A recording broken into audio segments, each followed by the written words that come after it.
Hoş geldin Daniel. Tekrar seni görmek festivalde çok güzel. Hoş geldin. Welcome, Danielle. It's really nice to see you again in the festival. Thank you so much for inviting me here. I'm so happy to be sharing with this wonderful community in Turkey and around the world. Something that is so precious to me, the Sanskrit mantras, and especially during these times that life is so challenging. Beni davet ettiğin için çok teşekkür ediyorum. Ben de burada bu özel toplulukla birlikte olmaktan çok mutluluk duyuyorum. Özellikle dünyanın bu kadar zorlu bir dönemden geçtiği bir süreçte. Teşekkürler. So I would like to start sharing. Sanskrit'te mantralar benim için çok özeller ve kıymetliler. So I would like to share with you what is chanting for me and why am I sharing this? Benim için chanting nedir ve neden bunu sizlerle paylaşıyorum? Öncelikle bununla başlamak istiyorum. I believe chanting is a form of prayer that involves the heart unequivocally. Sorry, I lost the sound. Yes, I believe that chanting is a way of prayer that involves your heart every time you do it. Bence benim için chanting her yaptığınızda kalbinizi de içine alan bir dua. We know that to be able to welcome miracles and great transformation in our lives, we need to use prayer. Biliyoruz ki mucizeleri ve yaşamımızdaki muazzam dönüşümleri alabilmek için duaya ihtiyacımız var. We use the power of word to create our realities. Kelimelerin gücünü kullanıyoruz gerçekliğimizi yaratabilmek için. We say, I want to marry this person, I want to become a doctor, I want to earn this amount of money. Bu kişiyle evlenmek istiyorum, ben doktor olmak istiyorum, şu kadar para kazanmak istiyorum diyoruz. We also say, I want to be peaceful, I want to be healthy, I want to be happy. Aynı zamanda diyoruz ki huzurlu olmak istiyorum, mutlu olmak istiyorum, sağlıklı olmak istiyorum. So everything in this universe is created by the power of the word. Dolayısıyla bu evrende var olan her şey kelimenin gücüyle yaratıldı. But sometimes when we pray, we do it mechanically. Ama bazen dua ettiğimiz zaman bunu mekanik bir şekilde yapıyoruz. We just talk like if we were talking to a wall with no feeling. Sadece bir duvara konuşuyormuş gibi içinde hiçbir duygu barındırmayan bir şekilde konuşuyoruz. So then we wonder why our prayers are not so powerful. O zaman da merak ediyoruz neden dualarımız o kadar güçlü değil diye. So the key here is that the universe responds not only to what you say, but how you feel about it. Buradaki kilit şey şu ki evren, varoluş sadece sizin söylediğiniz şeye değil, aynı zamanda bunu nasıl bir şekilde ifade ettiğinize de tepki veriyor. When you are trying to create something in your life and there's passion and there's emotion, then that message is much more powerful. Yaşamınızda bir şey yaratmak istediğinizde ve bunun içinde tutku ve duygu olduğu zaman o zaman mesajınız çok daha güçlü bir şekilde ulaşıyor. So chanting and Sanskrit language has been around for thousands of years. Chanting ve Sanskrit dili binlerce yıldır var. So in my travels to India, I found monks that they were just doing it mechanically. There was no feeling behind it. Ben oraya yaptığım seyahatlerde keşişlerle karşılaştım ve onlar içinde hiçbir duygu olmadan son derece mekanik bir şekilde bunu yapıyorlardı. No wonder why in places like, for example, Nepal, that is also very devotional, they have lost many generations to this sacred tradition of prayer and meditation. Nepal gibi bu kendini adamanın çok yoğun olarak yaşandığı yerlerde o yüzden nesiller boyunca süren bu şeyi aslında kaybettiler. When I first went to Nepal with a group of students to pray there, to meditate together, I brought my guitar and I started chanting the mantras with my instrument. Nepal'e ilk kez gittiğimde, öğrencilerle gittiğim zaman oraya yanımda gitarımı da götürdüm ve gitarımı çalarak chanting yapmaya başladım. We were doing it in hotel ballrooms. They had special places where we could gather and do our courses. Otellerde, oraların balo odalarında özel olarak bir araya gelip çalışmalar yapabileceğimiz yerlerde yapıyorduk bunları. The hotel managers and all the staff there were so surprised because they never heard mantras chanted with a guitar. Otel yöneticileri, oralardaki insanlar çok şaşırdılar çünkü daha önce hiç mantraların bir gitar eşliğinde söylendiğini duymamışlardı. They told me, guitars are considered in Nepal an emotional instrument, the same way like piano and many of the Western instruments. Bana dediler ki gitarın Nepal'de piyano ve başka birçok Batı enstrümanı gibi duygusal bir enstrüman olarak kabul edildiğini söylediler. So these instruments evoke a lot of emotion within. Yani bu enstrümanlar da kendi içlerinde birçok duyguyu zaten barındırıyorlar, açığa çıkarıyorlar. So they never used emotional instruments with chanting together. Yani chantingle bir arada asla daha önce bu duygusal enstrümanları kullanmamışlardı. So even though this is coming from that land, they were also inspired by a new way of bringing together spirituality and modern life. Yani bu onların topraklarından gelmesine rağmen bu chanting, onlar da ruhaniliğe, ruhsallığa yeni bir şekilde bakmaya dair ilham alıyorlardı. Some people find it almost strange to their culture to do such a mix, but for us, who are bringing this expression forward, it's more of a need to express what is happening within us. Bazıları için kültürlerine aykırı bunu bu şekilde kullanıyor olmak. Ama bizim için içimizdeki bu duyguyu ifade edebilmek için bu çok önemli.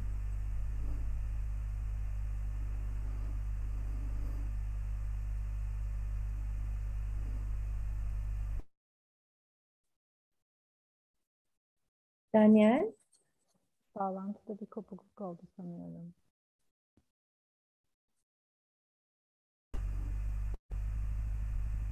Yeah, you're back, I guess. I'm back. Perfect, yeah, okay. So, in this context, I would like to say that I started singing mantras because I needed to express these feelings of devotion that started happening as a result of my spiritual practice.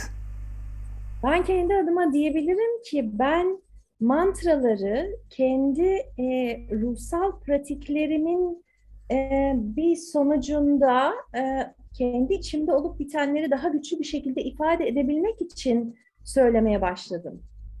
When I would try to express with words what I was feeling, nobody would understand. Hissettiklerimi kelimelerle ifade etmeye çalıştığım zaman hiç kimse anlamıyordu. But if I would sing about these chants, people would feel exactly what I was feeling inside.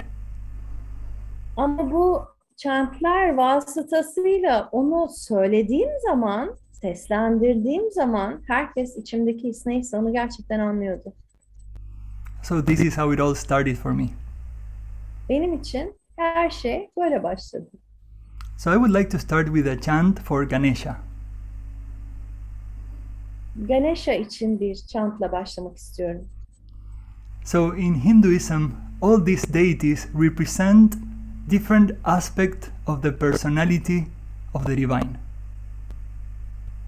Hinduizm'de bütün bu tanrılar ilahi olanın farklı yanlarını sembolize ederler. So the ultimate divine is formless, but we cannot relate to that. İlahi olan forma ait olmayandır ve biz hiçbir şekilde onunla ilişkilenemeyiz. So we choose a form to relate to because we need someone on the other side to be addressing all our feelings and emotions. İlişkilenebilmek için onunla bir forma ihtiyacımız var ki hitap edebilirim. Hissettiğimiz şeylere, olduğumuz hale dair ona hitap edebileceğimiz biri olması için ona bir form veririz. So the most universal form is the supreme light. Imagine the light of 1,000 suns shining together. En güçlü form ilahi ışık. Binlerce ışığın, binlerce güneş gücünde ışığını yansıttığını hayal edin.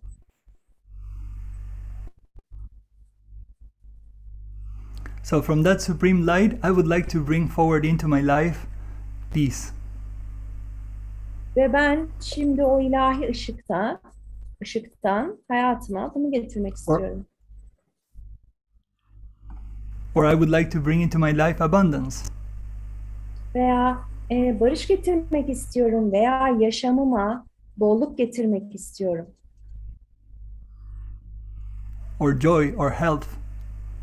Veya neşe veya sağlık getirmek istiyorum o ilahi ışıktan yaşamıma. So in that sense, I relate to a particular form that embodies that quality. Ve ben bu bağlamda bu arzu ettiğim nitelikleri taşıyan bir formla ilişkileniyorum. All forms are welcome.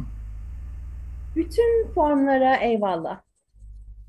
So Ganesha represents a great beginning, a new beginning in our lives.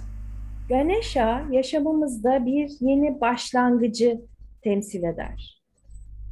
He represents success. Başarıyı temsil eder. He represents the removal of obstacles that doesn't allow us to move forward. Bizim ilerlememize engel olan bütün engelleri kaldırmayı sembolize eder.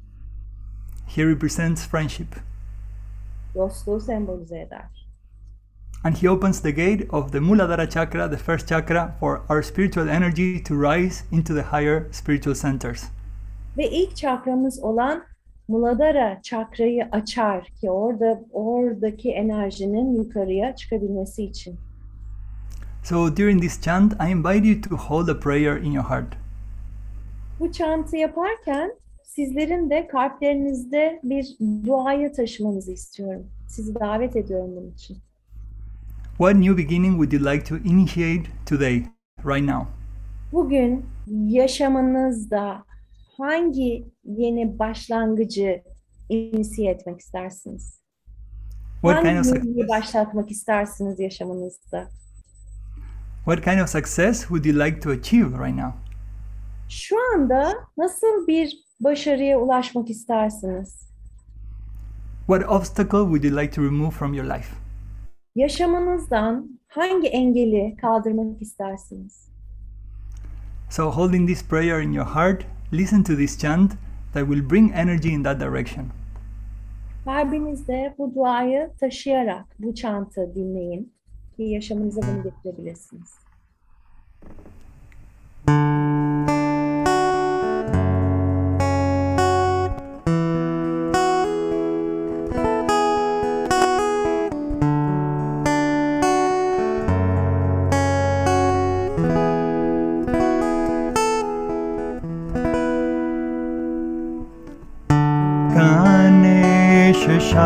Sharanam, Sharanam Ganesha, Ganesha Sharanam,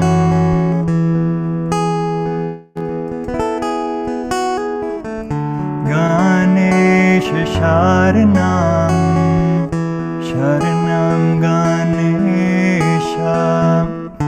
Ganesha Sharanam.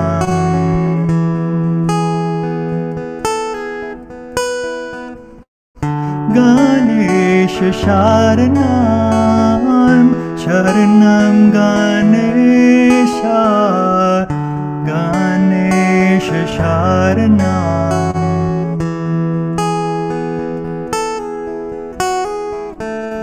Ganesha Sharanam, Sharanam Ganesha, Ganesha Sharanam.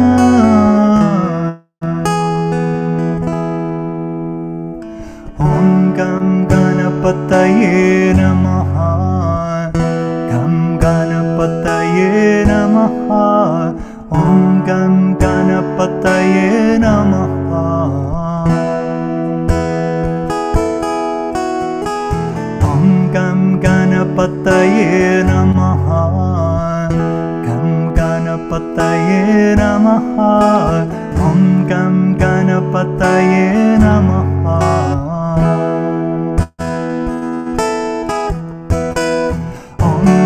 Ganapataye Namaha,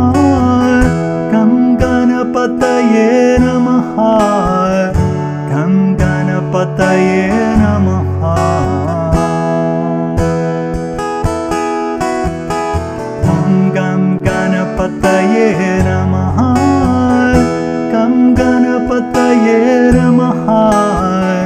Gam Ganapataye Namaha.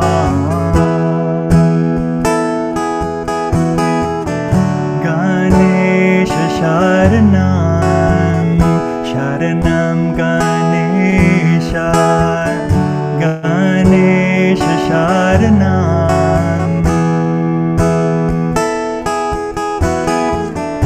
Ganesha Sharanam, Sharanam Ganesha, Ganesha Sharanam.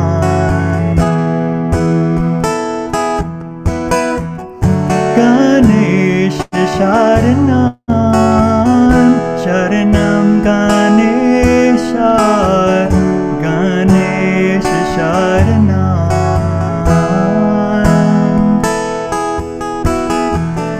Ganesha Sharanam, Sharanam Ganesha, Ganesha Sharanam.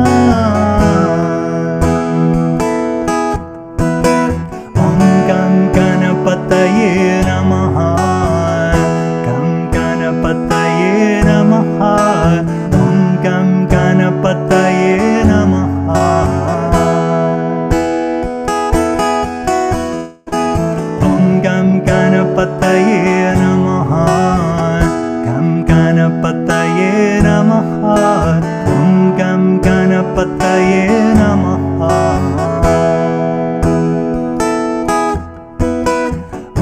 Gam Ganapataye Namaha. Gam Ganapataye Namaha. Gam Ganapataye Namaha.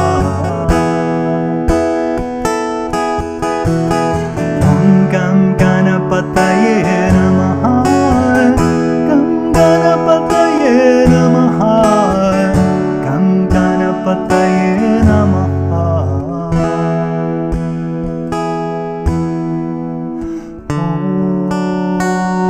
Holy One,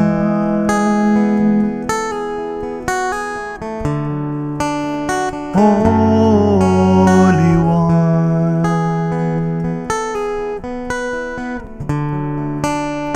Holy One,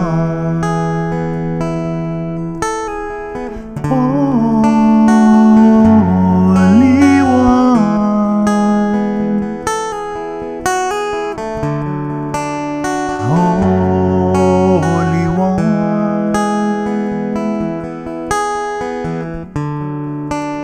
Holy One,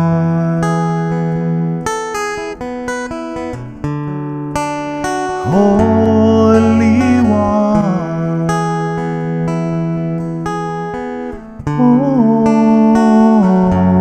Holy One.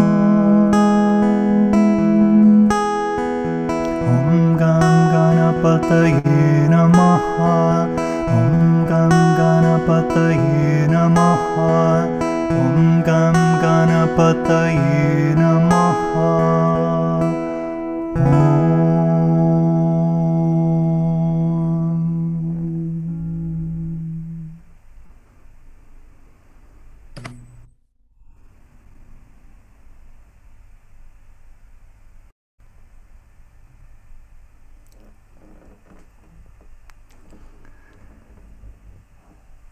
So the next chant that I would like to share with you is connected to a different kind of energy. Sizinle paylaşmak istediğim bir sonraki chant başka türlü bir enerjiyle bağlantılı. So there are three main forces according to Indian ancient tradition. Üç ana güç var Hint geleneklerine göre. This is repeated across many traditions all over the world, including Christianism. Bu Hristiyanlık da dahil olmak üzere dünyanın her tarafındaki pek çok dinde de kullanılıyor. Her tarafta kullanılıyor. So one of the forces is the force of creation. güçlerden bir tanesi yaratım gücü. The second force is the force of preservation. İkincisi koruma, sürdürme, devam ettirme gücü. And the third force is the force of destruction or transformation. Üçüncüsü ise yıkım veya dönüşüm gücüdür. So something is being born, Bir şey doğar. something is being preserved, Bir şey korunur and something is being destroyed. ve bir şey yok edilir. So the question is, what is it being preserved? Buradaki soru, o korunan nedir? All the teachers and masters that came to humanity, they came to preserve something precious. Bütün bu insanlığa gelen ustalar, üstadlar, masterlar, onların hepsi kıymetli bir şey korumak için geldiler. They came here to preserve the light in the consciousness of humanity. İnsanlığın bilincindeki ışığı korumak, sürdürmek için geldiler. These prophets were guiding humanity into the right direction towards evolution and love. Bu peygamberler insanlığı gelişime ve sevgiye doğru yönlendirdiler. So this mantra is connected to the archaic form of this energy. Bu mantra, bu enerjinin arkaik formuyla bağlantılı. Which says that the light of the divine resides inside of your heart. Ve der ki, ilahi olanın ışığı sizin içinizde yaşar. And that light is so bright that if you activate it, if you connect with it, everything and anything is possible in your life. Ve o ışık o kadar güçlüdür ki, onu aktive ederseniz yaşamınızda her şey mümkündür. This is the ultimate purpose of human life. Bu, insan yaşamının nihai amacıdır. To find that light within and to express it in the world. O içindeki ışığı bulmak ve bunu dünyada ifade etmek. So during this chant, I invite you to hold this prayer in your heart. Bu chant sırasında bu duayı kalbinizde tutmanızı öneriyorum. So you may connect with the light within and express that light in the world. İçinizdeki o ışıkla bağlantıya geçip bu ışığı dünyada ifade edebilirsiniz. What is your gift? Sizin hediyeniz nedir? How can you make this world a better world? Bu dünyayı nasıl daha iyi bir dünya haline getirebilirsiniz?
Vaikuntha Narayana, Lakshmi Narayana, Vaikuntha Narayana, Lakshmi Narayana.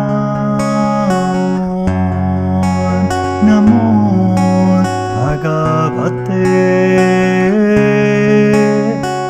Vasudevaya.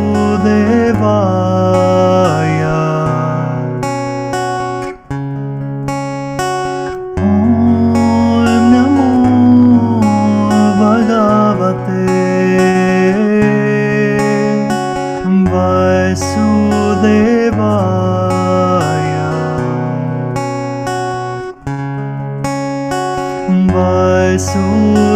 Vasudevaya.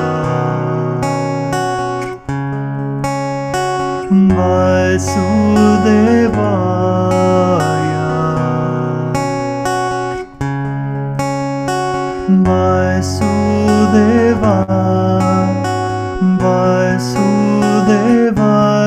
Lakshmi Narayana, Lakshmi Vasudeva, Lakshmi Narayana, Lakshmi Narayana, Vasudeva, Lakshmi Narayana.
The next chant that I would like to share with you Seninle paylaşmak istediğim bir sonraki chant is a chant to address the perfect ideal personality of a human being. bir insan için var olan en mükemmel, en ideal kimlikle bağlantılı. We are all trying to achieve a form of perfection in our lives. Hepimiz yaşamlarımızda bir mükemmellik formunu tutturmaya çalışıyoruz. We are all trying to become a better person one way or the other. Hepimiz öyle veya böyle daha iyi bir insan olmaya çalışıyoruz. So, what is a perfect person? How can we define someone who is ideal? Mükemmel bir insan nasıl olur? Biz ideal olan bir insanın özelliklerini nasıl tanımlayabiliriz? So, to be able to enter this kingdom of the divine, we need to become like children. İlahi olanın krallığına adım atabilmek için biz çocuk gibi olmalıyız. But not like children who are ignorant of reality. Ama gerçeklikten haberi olmayan cahil çocuklar olmaktan bahsetmiyoruz. We need to become wise. We need to become experienced children. Bilge, deneyimli çocuklar olmamız gerekiyor. Life and all the experiences that we go through make us more responsible and aware of many situations that we learn. Yaşam ve içten geçtiğimiz bütün deneyimler bizi hayata dair çok daha deneyimli bir hale getirir. Birçok şey öğreniriz. Sometimes we had pleasurable experiences, Sometimes we were hurt. Bazen çok keyifli, haz dolu deneyimlerden geçeriz. Bazen de inciniriz.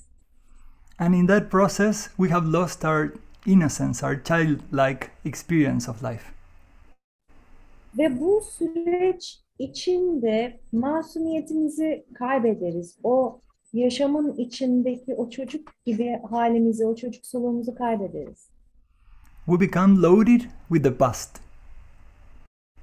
Geçmişle dop dolu hale geliriz. Which is heavy and old. Çok yüklü ve acılı. And we lose the innocence of the child. Ve o çocuksu masumiyeti kaybederiz. But what if we could be able to become completely new and fresh, just like animals? They are completely present and they don't carry the burden of the past. Peki ya tamamen yeni, yepyeni ve taptaze bir hale gelebilsek? Hayvanları düşünün. Onlar hiçbir şekilde geçmişin yükünü omuzlarında taşımazlar. Let's say that you would have everything that you need in life. All your responsibilities and needs are met. Diyelim ki bu yaşamda ihtiyaç duyduğunuz her şeye sahipsiniz. Bütün ihtiyaçlarınız, bütün istekleriniz karşılandı. And you needn't be so worried about work, about money, about raising your family or your children. Ve işiniz, para kazanmak, aileniz, çocuklarınızı büyütmek, bunların hiçbir hakkında endişelenmeniz gerekmiyor. How would you become? Ne olurdunuz? O zaman nasıl You bir would şey start- olur? You would most likely become playful and cheerful and like a kid. Muhtemelen bir çocuk gibi oyuncu ve neşeli bir hale gelirdiniz. So all throughout our lives, we are waiting to feel that emotion again that we had when we were children. Ve aslında bütün yaşamımız boyunca o çocukken sahip olduğumuz o duygulara sahip olmanın özlemini çekeriz. We were so happy, so contented, and so free. Ne kadar mutluyduk, ne kadar özgürdük, ne kadar doymuş hissediyorduk. How can we get back there? Nasıl geri dönebiliriz oraya? So this mantra is for that. Bu mantra onun için. So during this prayer, I invite you to see yourself living like a child. Bu mantra sırasında, bu dua sırasında kendinizi bir çocuk gibi görmenizi, sizi buna davet ediyorum. Bir çocuk gibi yaşamaya davet ediyorum sizi. What if you had no responsibility? Ya hiç sorumluluğunuz olmasaydı? How would you feel? Nasıl hissederdiniz?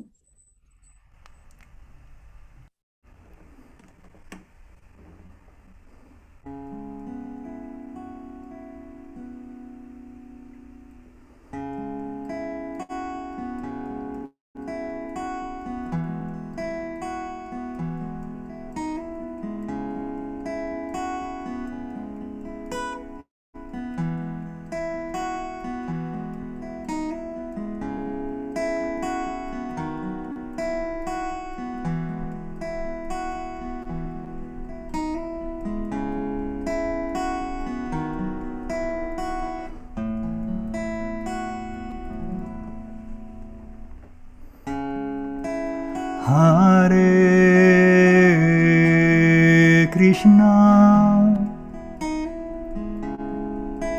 Hare Krishna, Krishna Krishna,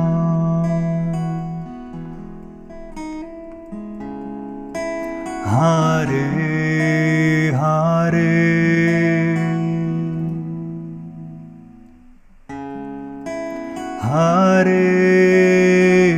Hare Rama, Hare Rama, Rama Rama,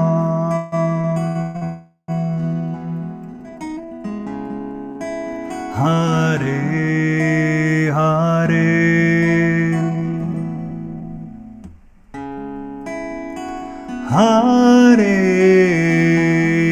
Krishna,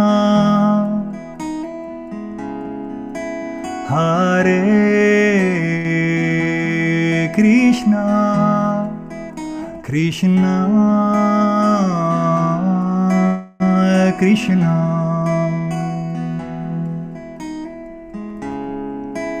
Hare Hare,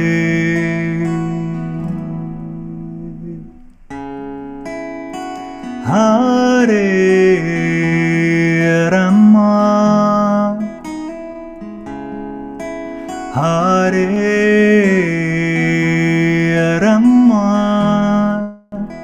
Rama Rama Rama,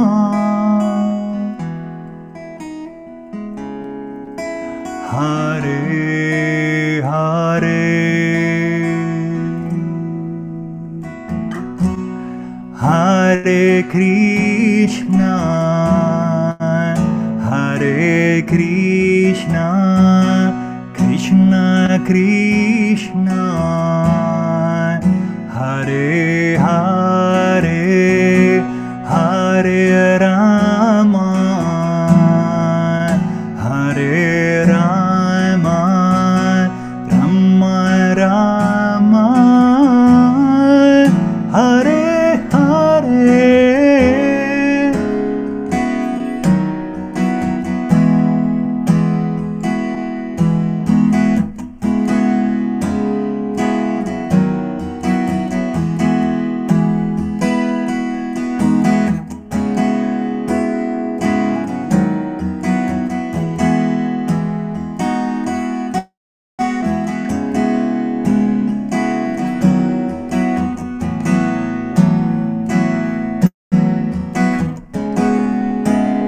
Hare Krishna,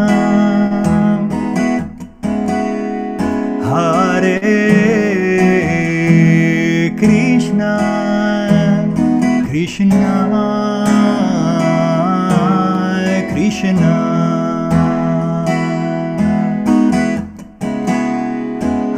Hare Hare,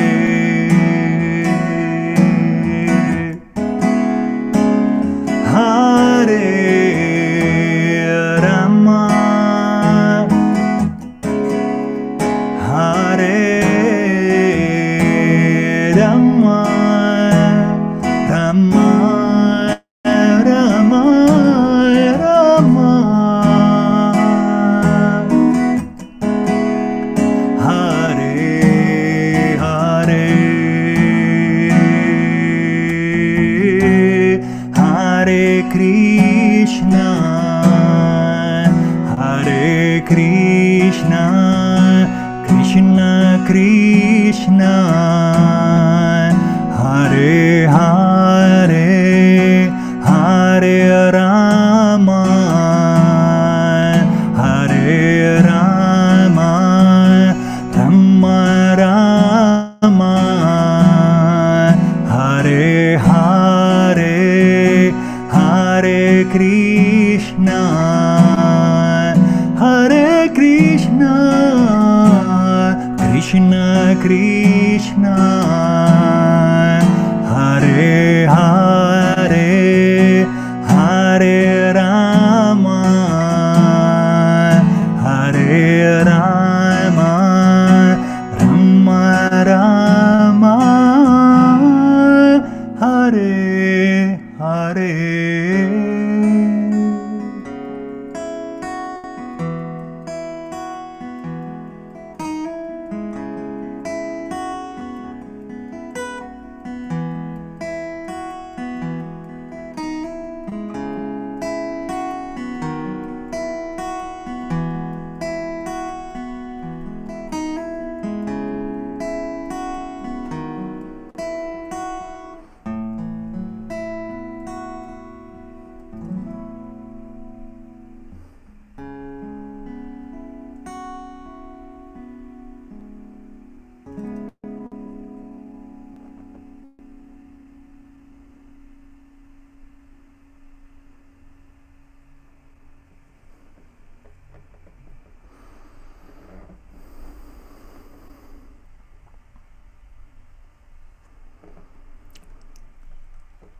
our ancestors, they were looking for a proof to show the world that God exists. Atalarımız dünyaya Tanrı'nın var olduğuna dair bunu kanıtlayabilmek için bir takım kanıtlar arıyorlardı. So they were searching and searching for something that would prove it. Bunu kanıtlayacak bir şeyi arayıp duruyorlardı. They searched everywhere, in every single part of nature. Her yeri, doğanın her parçasını araştırdılar. And finally they found something that could prove to the world that the divine exists. Ve sonunda bir şey buldular. Öyle bir şey buldular ki ilahi olanın var olduğunu dünyaya kanıtlayabileceklerdi. They found that proof in the sun. O kanıtı güneşte buldular. The sun is a ball of light that is emanating so much energy, the most powerful thing we've ever seen. Güneş bir ışık topu. Öyle büyük bir ışık ve enerji yok ki görebileceğimiz en fazla bunu yapan şey o. It's the source of life and everything that is good for us. Güneş yaşam kaynağı ve bizim için iyi olan ne varsa onun kaynağı güneş. We usually equate good things with the light. Ve biz kesinlikle iyi olan şeyleri güneşle ışıkla eşleştiriyoruz. So we say from the sun we receive prana, that is the life force that brings health. Diyoruz ki güneşten pranayı alıyoruz, sağlığımız için olan yaşam gücünü. But the sun doesn't only illuminate our physical bodies, it also illuminates our minds. Ama güneş sadece bizim fiziksel bedenlerimizi aydınlatmıyor, zihinlerimizi de aydınlatıyor aslında. That's why every time you see a picture of a saint, they draw these halos, like the sun is behind their heads. O yüzden ne zaman bir aziz resmi görseniz, onun başının etrafında bu güneşe benzeyen o haleyi görürsünüz. Furthermore, the sun has also spiritual qualities. Güneşin ruhani özellikleri de vardır. Through the energy of the sun, we can resolve our karma. Güneşin enerjileri yoluyla karmamızı çözümleyebiliriz. Karma is our greatest teacher on this planet. Karma bizim bu gezegendeki en büyük öğretmenimiz. It's teaching us that whatever we give out, we receive in return. Bize her neyi verirsek karşılığında onu alacağımızı öğretir. If we give out love and joy, we receive back love and joy multiplied. Sevgi ve neşe verirsek eğer misliyle sevgi ve neşeyi geri alırız. If we give out suffering, we receive suffering in return.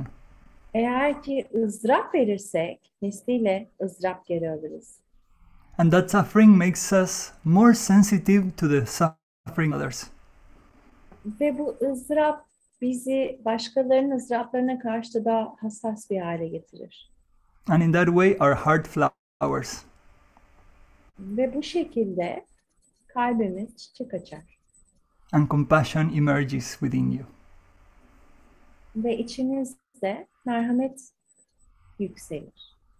If you feel connected to other fellow human beings, you will feel connected to God. Eğer ki dünyadaki diğer kardeşlerinize, insanlara bağlı hissederseniz, onlara bağlanabilirsiniz, Yaradan'a da bağlanırsınız. At the end of the day, it's one heart. Eninde sonunda hepsi tek bir kalp, It's one love. tek bir sevgi. So this mantra was used ancestrally to be able to grow in life and resolve our karma. Bu mantra atalarımız tarafından yaşamımızı geliştirmek ve karmalarımızı çözümlemek üzere kullanılırdı. Every time you grow, there is joy. Her büyüdüğünüzde orada neşe vardır. Every time you grow, you feel more connected. Her büyüdüğünüzde daha fazla bağlantıda hissedersiniz. Every time you grow, you feel more love. Her büyüdüğünüzde daha fazla sevgi hissedersiniz. When you are in this breakthrough state in life, you are more healthy. Ve bu çığır açan halde olduğunuz zaman çok daha sağlıklısınızdır. And happy people create a happy world in their relationships. Ve mutlu insanlar da ilişkileriyle daha sağlıklı bir dünya yaratırlar. So this is a prayer to activate the sun that we see out there inside of us. Bu dua o dışarıda gördüğümüz güneşi içimizde aktive etme duası. And shine this light onto the world. Ve bu ışığı dünyaya yansıtmak. For that we need humbleness, because in order to grow, we need to become humble. Bunun için alçak gönüllüye ihtiyacımız var. Çünkü büyüyebilmek için alçak gönüllüye ihtiyacımız var. And also trust life, that whatever is coming to you, whatever challenges are there for you, they are sent by this loving, compassionate energy.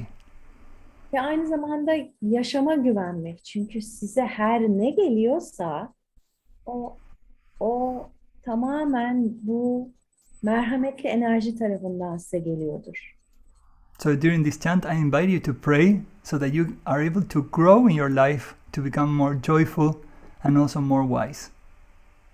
Bu chant sırasında sizleri kalbinizde daha fazla büyümeye ve yaşamınızda daha fazla neşeyi tutabilme duasını kalplerinizi tutmaya davet ediyorum.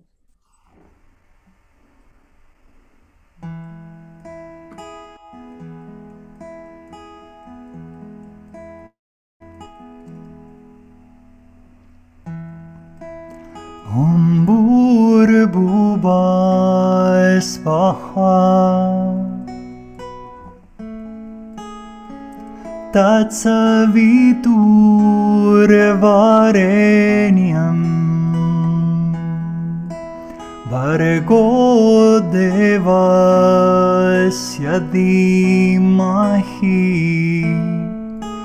Dhiyo Yona Prachodayat Om Bhurabhuva Svaha Tatsaviturvarenyam Bhargo Devasya Dhimahi Dhiyo Yona Prachodayat Om Bhurabhuva Svaha Tatsaviturvarenyam Bhargo Devasya Dhimahi Dhiyo Yona Prachodayat Om Bhurabhuva Svaha Tatsaviturvarenyam Bhargo Devasya Dhimahi Dhiyo Yona Prachodayat Om Bhurabhuva Svaha Tatsaviturvarenyam Bhargo Devasya Dhimahi Dhiyo Yona Prachodayat Om Bhurabhuva Svaha Tatsaviturvarenyam Bhargo Devasya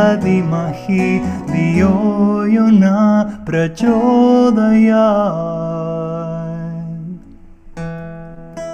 Om Bhurabhuva Svaha Tatsaviturvarenyam Bhargo Devasya Dhimahi Dhiyo Yona Prachodayat Om Bhurabhuva Svaha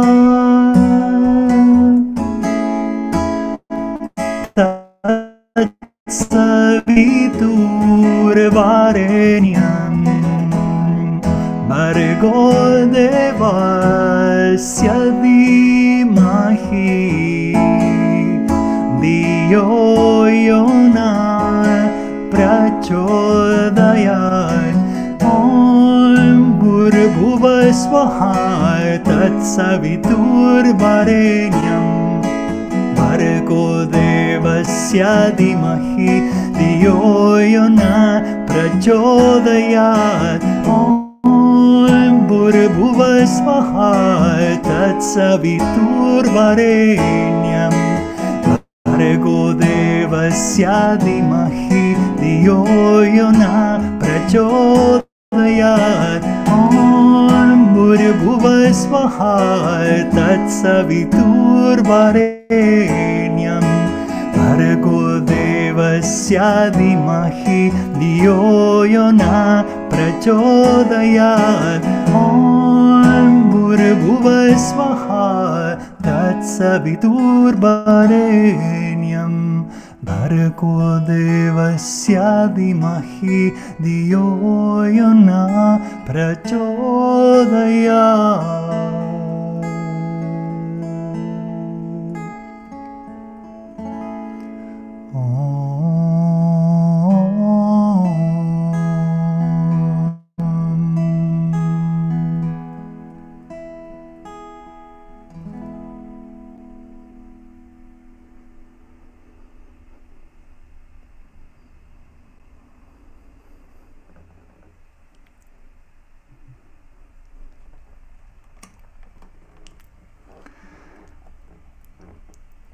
Finally, I would like to share one more chant, and before that I would like to tell you a little bit of the story why I chose this chant to close.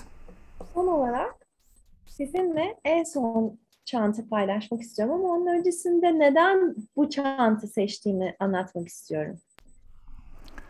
There's a great teaching that says that you can choose your own God or God can choose you. Büyük bir öğreti vardır ki der ki sen kendi Tanrını seçebilirsin, kendi Allah'ını seçebilirsin veya Allah'ın seni seçer. What that means is that you can choose the form that is more dear to your heart, or the divine can choose a form for you. Bu şu demek, sen kendi kalbine en yakın gelen o formu seçebilirsin veya Allah'ın o formu senin için seçebilir. Seçer. The funny thing is, when God chooses the form he or she wants to relate to you, you'll never know what's gonna be.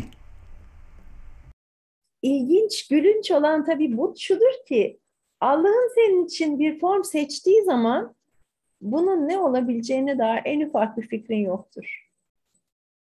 You might have your own ideas, but at the end of the day, once you have the real experience, it's gonna be something completely unexpected. Tabii ki kendine dair bir takım fikirlerin olabilir, ne olabileceğine dair ama bir gün gelip de o gerçek deneyimi yaşadığın zaman o tamamen beklemediğim bir şey olacaktır. So I had an experience in meditation where I went into a very high state. Ben bir meditasyonda çok yüksek bir hale geçtiğim bir yere gittim. And at that moment, I lost my identity with my physical body, with the mind, with the thoughts, and everything I believed I was. Ve o anda her şeyle, kendime dair bildiğim her şeyle, bedenimle, düşüncemle, fikirlerimle, bildiğim her şeyle olan bağlantımı kaybettim. To put it in simple words, I had the experience of dying. Çok basitçe söylemek gerekirse ölüm deneyimini yaşadım. It was terrifying on one side, and on the other side it was the most beautiful experience ever. Bir tarafıyla dehşete düşürücüydü ama diğer tarafıysa yaşadığım en muhteşem deneyimdi.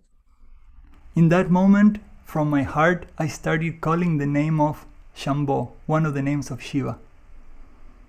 Tam o anda kalbimin içinde Shambho diye çağırmaya başladım. Bu Shiva'nın isimlerinden bir tanesidir. I felt a connection that I never felt with any other form in my life before. Daha önce yaşamımda hiçbir formla kurduğumu hissetmediğim bir bağlantı hissettim. And I never knew that Shiva was that divine in my heart. Ve Shiva'nın o kalbimdeki ilahi olan olduğunu hiçbir zaman bilmiyordum. So from that experience on, I started feeling that connection grow stronger and bigger. Ve o deneyimi yaşadığım andan itibaren bu deneyimin, o halin giderek daha fazla güçlendiğini hissediyorum ve büyüdüğünü hissediyorum. I surrendered to what the divine had to give me. İlahi olanın bana vermek istediği, o vereceği o şeye teslim oldum. And I started singing this chant, Om Namah Shivaya. Ve bu çantı söylemeye başladım. Om Namah Shivaya. So you can hold a prayer to find the form of the divine that is dear to you in your heart during this mantra. Siz de bu mantra sırasında kalbinizde size en yakın olan form hangisi ise Yaradan'ın, onu bulmak için bu duayı kalbinizde tutabilirsiniz. Sizi buna davet ediyorum.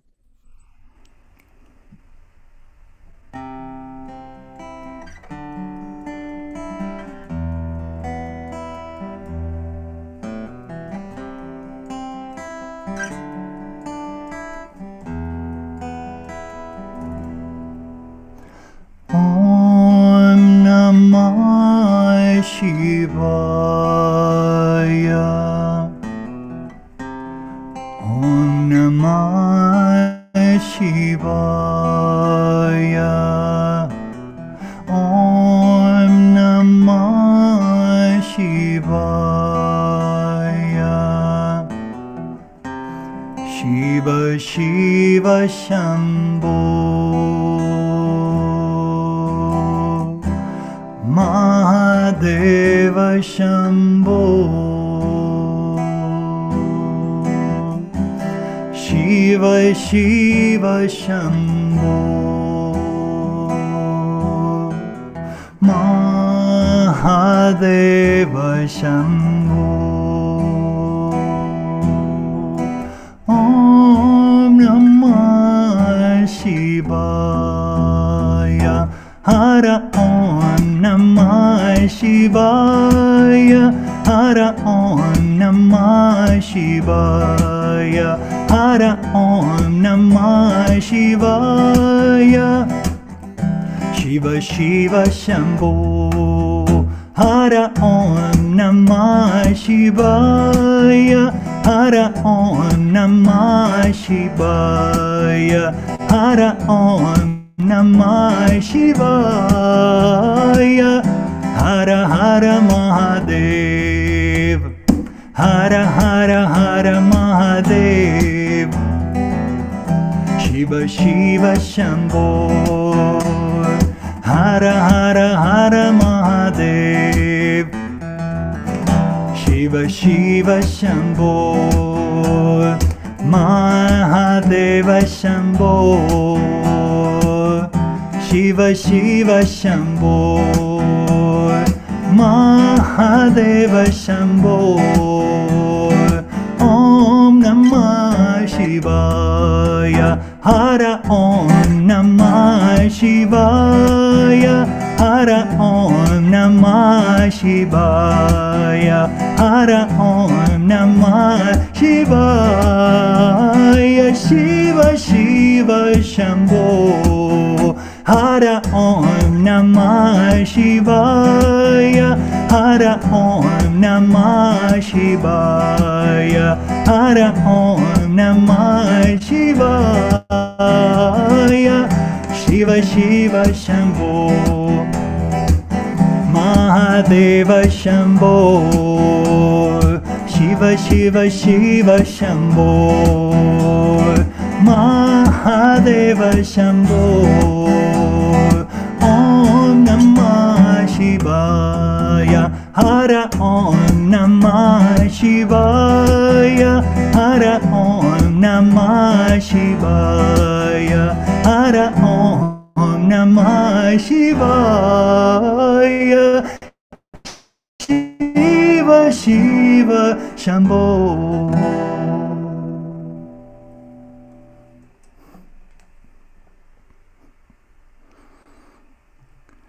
Thank you so much to all of you for joining me today. Thank you so much, Menek, for inviting me to this festival, and Sedef for this wonderful translation.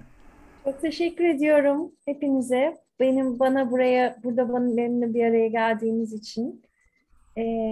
Menekşe, çok teşekkür ediyorum beni davet ettiğin için. Sedef, bu şahane çevirin için. Çok teşekkür ediyorum. Ben I de hope teşekkür during etmek istiyorum Daniel. Hoş geldin ve bu güzel Biraz yüksek sesle söylersen. Nasıl Sedef'cim? Çok güzel, şahane. Çok teşekkür ediyorum Daniel. Tekrar bizimle olduğun için bu eşsiz yorumunla çok çok seviyoruz seni. Çok teşekkür you so ediyoruz. much. Sedef, bu harika Daniel. çevirin bizi çok kolaylaştırdı anlamamız açısından. Çok teşekkür ediyorum. Thank you so much, Daniel, for being with us, sharing these chants with us. It was your beautiful chants with us. It was really nice seeing you with us once again in this field. And Sedef, thank you so much for your translations. I hope at some point I will be able to come to Turkey and meet all of you personally. Umarım bir noktada, bir zaman Türkiye'ye gelebilirim ve her birinizle kişi olarak yüz yüze tanışabilirim. Until then, İnşallah I wish, seneye yüz Hopefully yüze next year. yaparsak. Hopefully next year. until then, I wish you all the best and all the blessings, and hopefully we'll keep in touch through the social media and through all the music that I'm presenting to the world. O It's all zamana out there. kadar size, hepinize en iyi dileklerimi sunuyorum. Hepinize esenlikler diliyorum. Umarım sosyal medyadan beni takip edersiniz. Bağlantıda olabiliriz. All my love to all of you. Thank you. Hepinize bütün kalbimle teşekkür ediyorum. Thank you. Thank you. Teşekkür ediyorum herkese. Bugün son günümüz. Thank you everyone. Son buluşmamızdı. Bugünün son etkinliğiydi. This was the last event of today. Yarın sabah 8'de yine birlikteyiz. İkinci gün. Tomorrow morning 8 a.m. It's the second day and we're together again. Teşekkürler Daniel. Thank you, Daniel. Thank you. Thank you. Bye bye. Hoşça kalın. Görüşmek üzere. See you soon. Hoş geldin Claudia. Sedef'cim şöyle bir 5 dakika ayırabilir misin? Elbette. Welcome, Claudia. Hello, good morning. Well, it is morning here. Well, Good it's not evening. here. Günaydın Oh, dedim. no. Burada sabah dedi, burada değil dedim. 9 o'clock for you, right? It's 5 past 9 p.m.